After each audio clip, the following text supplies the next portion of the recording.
Hey everybody. Okay, so listen, I just wanted to I'm hoping to take 3 minutes, maybe 4 minutes of your time to discuss the Build Homes Faster Act, recently proposed Bill 23 by the Ford government. There's two things I want to discuss, why it's good and why it's bad.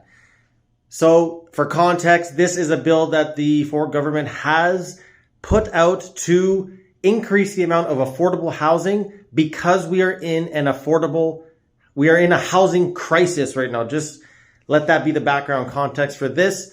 There are a number of things that is wrong about the act, and those things, the main controversy is that the government is trying to strip the power of the conservation authorities or when houses are being built on conservation land. We do not want this. We want conservation authorities to still say no if for example, 300 house single family detached home development project is going to impact a local river. It's going to cut down trees, too many trees if any trees. These types of things, we do not want to strip the conservation authorities of their power to do this. There are positive aspects about the act, however, and I'm saying this because there's a lot of content out there that is bashing this act, and don't get me wrong, there's a lot wrong with it, but there's some good aspects as well. So what's good about the act is its intention. Its intention is to streamline building houses. So this is good in the affordable housing context.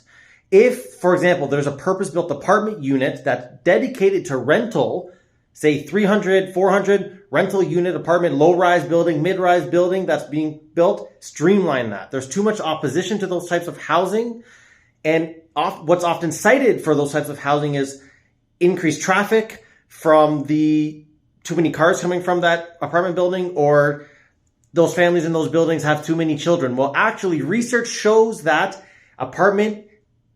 people who live in apartment buildings own less cars, use them less, they own less of them by double, and they have less children. Actually, the amount of children on average in the United States, people who live in houses have 1.5 times more children than people who live in purpose-built apartments. So my point is that we want to streamline things like purpose-built apartments, missing middle housing. So this is gentle density, duplexes, triplexes. These are things we want to streamline because these types of developments often get caught up in the planning process. Local people saying no, eventually the houses don't get built. What does this do? This causes a housing bubble, it causes inflation. What we're seeing right now, housing prices are too expensive. We need to build more rental. This actually stabilizes the economy. So there are certain aspects of Bill 23 that are good. Obviously, there's a lot of aspects that don't need to be there and they need work.